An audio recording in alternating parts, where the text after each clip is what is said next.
Assalamualaikum warahmatullahi wabarakatuh. Sebelumnya, marilah kita panjatkan puji syukur kehadirat Allah Subhanahu wa Ta'ala, karena berkat rahmatnya kita bisa mengikuti perkuliahan pada hari ini. Yang kami hormati Bapak Izra Brakon, MSc, selaku dosen mata kuliah Manajemen Investasi dan Teori Portofolio, serta teman-teman seperjuangan yang kami banggakan. Sebelumnya, izinkan kami untuk memperkenalkan anggota kelompok kami. Yang pertama ada Nisaul Maghfirah dengan NIM 007, Dela Luciana Kartini dengan NIM 061, Yuni Perwitasari dengan NIM 098, dan yang terakhir ada Fika Parhatun Nuronia dengan NIM 130. Di sini kami dari kelompok 2 akan mempresentasikan hasil diskusi kelompok kami yang akan membahas tentang Capital Asset Pricing Model. Nah, pada materi Capital Asset Pricing Model ini kami memiliki 7 pembahasan.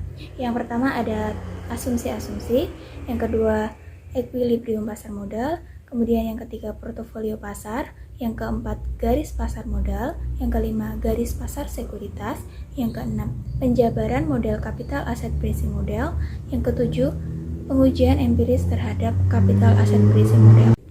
Kemudian kita memasuki pembahasan yang pertama, yaitu asumsi-asumsi. Seperti halnya teori-teori keuangan lainnya, beberapa asumsi diperlukan untuk mengembangkan model ini. Asumsi-asumsi ini digunakan untuk menyederhanakan persoalan-persoalan yang sesungguhnya terjadi di dunia nyata. Asumsi-asumsi diperlukan supaya suatu model lebih mudah untuk dipahami dan juga diuji. Asumsi-asumsi yang digunakan di model Capital Asset Pricing Model ini itu sebagai berikut. Yang pertama, semua investor mempunyai cakrawala waktu satu periode yang sama. Nah, investor memaksimumkan kekayaannya dengan memaksimumkan utility harapan dalam satu periode waktu yang sama. Kemudian, yang kedua, semua investor melakukan pengambilan keputusan investasi berdasarkan pertimbangan antara nilai return ekspektasian dan deviasi standar return dari portofolionya. Kemudian yang ketiga, semua investor mempunyai harapan yang seragam terhadap faktor-faktor input yang digunakan untuk keputusan portofolio. Faktor-faktor input yang digunakan adalah return ekspektasian, varian dari return, dan kovarian antara return sekuritas. Kemudian yang keempat, semua investor dapat meminjamkan sejumlah dananya atau meminjam sejumlah dana dengan jumlah yang tidak terbatas pada tingkat suku bunga bebas risiko. Kemudian, yang kelima, penjualan pendek atau short sell diizinkan. Investor individual dapat menjual pendek berapapun yang dikehendaki. Yang keenam, semua aktiva dapat dipecah-pecah menjadi bagian yang lebih kecil dengan tidak terbatas. Nah, ini berarti bahwa dengan nilai yang terkecil pun investor dapat melakukan investasi dan melakukan transaksi penjualan dan pembelian aktiva setiap saat dengan harga yang berlaku. Kemudian, yang ketujuh, semua aktiva dapat dipasarkan secara liquid sempurna. Maksudnya, semua aktiva dapat dijual dan dibeli di pasar dengan cepat ataupun liquid dengan harga yang berlaku. Yang kedelapan, tidak ada biaya transaksi, yaitu penjualan atau pembelian aktiva tidak dikenai biaya transaksi. Kemudian untuk asumsi yang ke-9, yaitu tidak terjadi inflasi. Yang ke-10, tidak ada pajak pendapatan pribadi. Nah, karena tidak ada pajak pribadi, maka investor mempunyai pilihan yang sama untuk menentukan dividen ataupun capital gain. Yang ke-11, investor adalah penerima harga atau price taker. Investor individual tidak dapat mempengaruhi harga dari suatu aktiva dengan kegiatan membeli dan menjual aktiva tersebut. Investor secara keseluruhan bukan secara individual menentukan harga dari aktiva. Kemudian asumsi yang terakhir ialah pasar modal dalam keadaan equilibrium. Kemudian kita memasuki pembahasan yang ketiga, yaitu equilibrium pasar modal. Nah, equilibrium pasar terjadi jika harga-harga dari aktiva berada di suatu tingkat yang tidak dapat memberikan insentif lagi untuk melakukan perdagangan spekulatif. Kemudian implikasi dari asumsi equilibrium ini adalah sebagai berikut. Yang pertama, semua investor akan memilih portofolio pasar, yaitu portofolio yang berisi dengan semua aktiva yang ada di pasar. Kemudian yang kedua ataupun yang terakhir, portofolio pasar ini merupakan aktiva berisiko yang optimal, yaitu yang berada di efficient frontier menurut Markowitz. Kemudian kita memasuki pembahasan yang ketiga, yaitu portofolio pasar. Nah, di bab sebelumnya telah dibahas bahwa efisien set dapat digambarkan di bidang dengan sumbu horizontal berupa deviasi standar dari portofolio dan sumbu vertikal berupa return ekspektasian portofolio. Portofolio di efisien set ini menunjukkan portofolio efisien yang mempertimbangkan trade-off antara return ekspektasian dan risiko. Kemudian teman-teman dapat melihat gambar yang ada di PowerPoint. Dari gambar tersebut terlihat bahwa portofolio pasar akan terletak di kurva efisien set AB. Nah, untuk menentukan letak portofolio pasar ini perlu dikombinasikan antara aktiva-aktiva berisiko di portofolio dengan aktiva bebas risiko. Kemudian, return untuk aktiva bebas risiko adalah sebesar RBR. Kombinasi ini ditunjukkan oleh garis lurus pada gambar di PowerPoint ya teman-teman. Nah, semua investor diasumsikan akan melakukan investasi di portofolio yang sama, yaitu portofolio pasar. Asumsi ini berlaku karena asumsi-asumsi di capital asset pricing model ini, yaitu semua investor menggunakan analisis yang sama, yaitu analisis menggunakan metode Markowitz. Kemudian, dalam keadaan equilibrium, semua aktiva berisiko harus berada di portofolio pasar M. Nah, mengapa? Karena semua investor akan memegang portofolio ini. Karena portofolio pasar menggunakan semua aktiva berisiko, maka portofolio pasar ini merupakan portofolio dengan diversifikasi yang sempurna. Idealnya, semua aktiva berisiko harus dimasukkan ke dalam portofolio pasar. Semua aktiva ini dapat meliputi aktiva keuangan seperti saham, obligasi, opsi, future, aktiva real seperti emas dan estat nyata. Dalam prakteknya, portofolio pasar ini diwakili oleh portofolio yang berisi dengan sekuritas-sekuritas di dalam satu pasar saja. Nah, misalnya semua sekuritas di Bursa Efek Jakarta. Sekian dari saya, kemudian untuk materi pembahasan yang selanjutnya akan dijelaskan oleh rekan saya. Terima kasih. Untuk materi selanjutnya, kita akan membahas mengenai garis pasar modal, yang merupakan keadaan equilibrium pasar menyangkut return ekspektasi dan juga resiko, yang dapat digambarkan oleh GPM atau Capital Market Line ini. Untuk pengertiannya sendiri, garis pasar modal adalah garis yang menunjukkan semua kemungkinan kombinasi portofolio yang efisien yang terdiri dari aktiva berisiko dan juga aktiva yang bebas risiko. Jadi pada intinya, GPM ini merupakan kumpulan dari sekuritas-sekuritas yang sifatnya sudah efisien, terdiri dari aktiva yang memiliki risiko dan juga tidak memiliki risiko. Apabila portofolio pasarnya hanya berisi aktiva yang tidak berisiko, maka risiko portofolionya adalah sebesar 0. Kombinasi dari kumpulan portofolio aktiva berisiko dan juga bebas risiko dapat membentuk risiko pasar atau risiko portofolio yang nantinya akan memunculkan return ekspektasi untuk pasar atau biasa disebut dengan ERM. Return ekspektasi untuk portofolio dengan aktiva berisiko atau return ekspektasi pasar ERM tersebut itu lebih besar dibanding dengan return ekspektasi portofolio dengan aktiva yang bebas risiko atau biasa disebut dengan RBR. Makanya posisi ERM itu lebih tinggi dibanding RBR, seperti yang sudah diketahui pada grafik tersebut. Hubungan ini pada akhirnya akan memunculkan selisih antara ERM dan RBR, yang merupakan premium dari portofolio pasar karena menanggung risiko sebesar risiko pasar. Lalu akan memunculkan garis GPM. Nah, GPM ini merupakan cerminan dari harga pasar dari portofolio yang sifatnya efisien.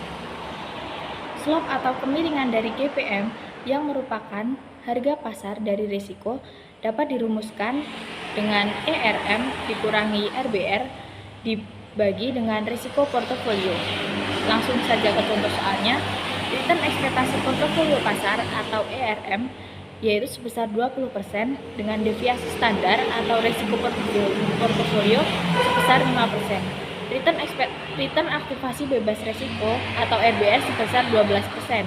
Nah, bisa kita cari besarnya slope GPM yaitu 20% dikurangi dengan 12% dibagi 5% diperoleh hasil 1,6.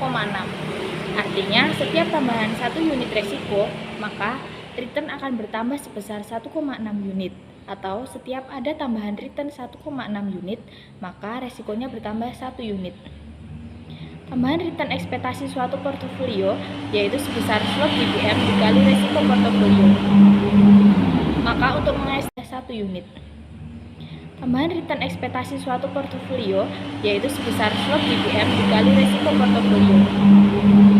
Maka untuk mengestimasi ERP atau ekspektasi return portofolio dapat menggunakan rumus RBR ditambah dengan slope GPM dikali dengan resiko portofolio. Langsung saja ke contoh soal. Slope dari GPM yang merupakan harga dari resiko yaitu sebesar 1,6%.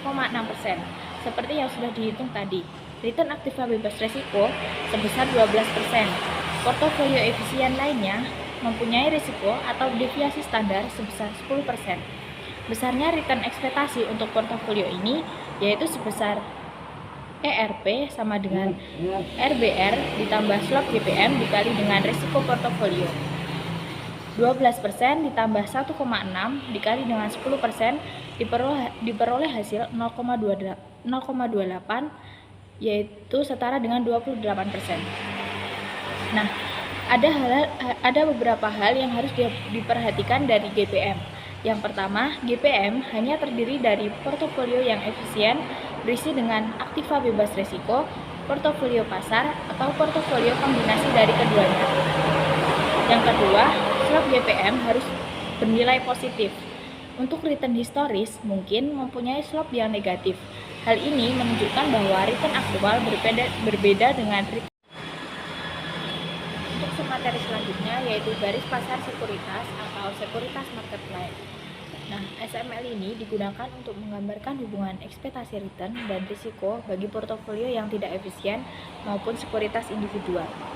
SML ini merupakan garis yang menghubungkan tingkat return yang diharapkan dari sekuritas dengan risiko sistematis atau beta. Dalam sekuritas individu, tambahan ekspektasi return terjadi dari penambahan risiko sekuritas bersangkutan yang diukur dengan beta.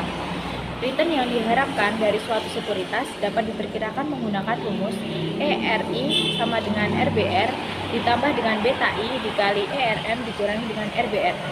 Risiko sekuritas ditunjukkan dari nilai beta sekuritas tersebut.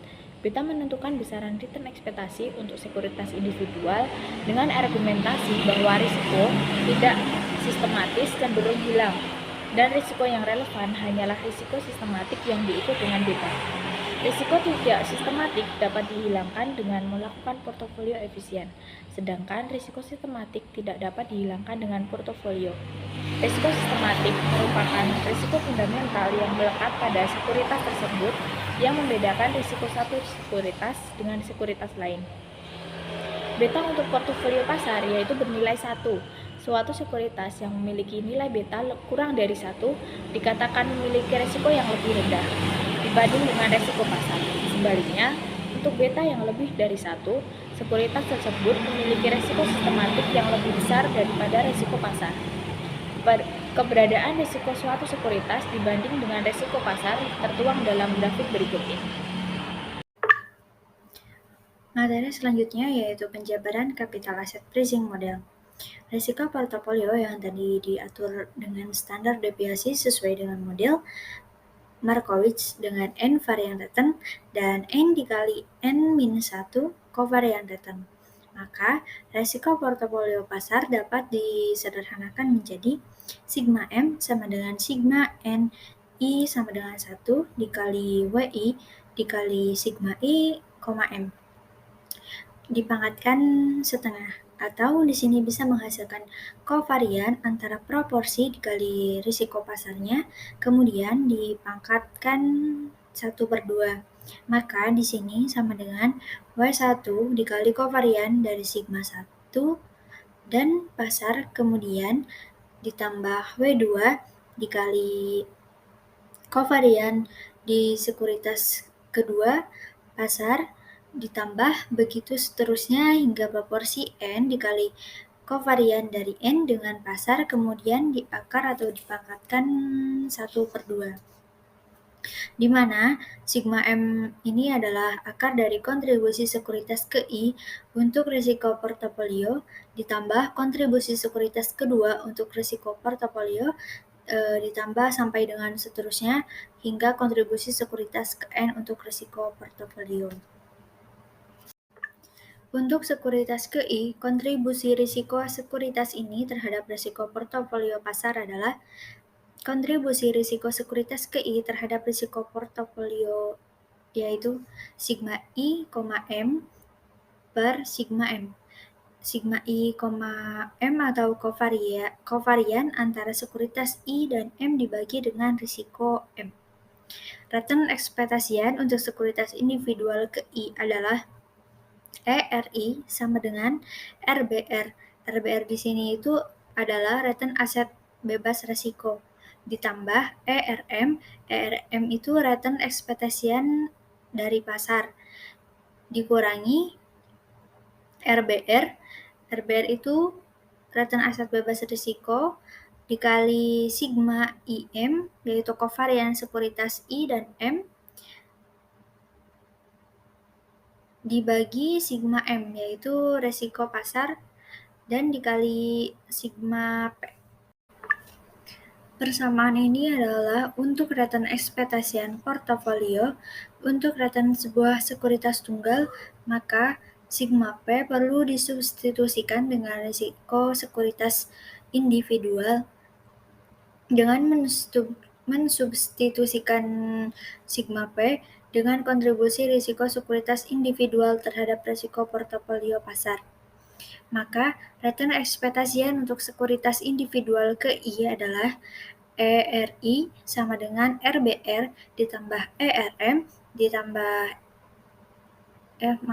dikurangi RBR dikali sigma I, M per sigma M, yang merupakan persamaan capital asset pricing model.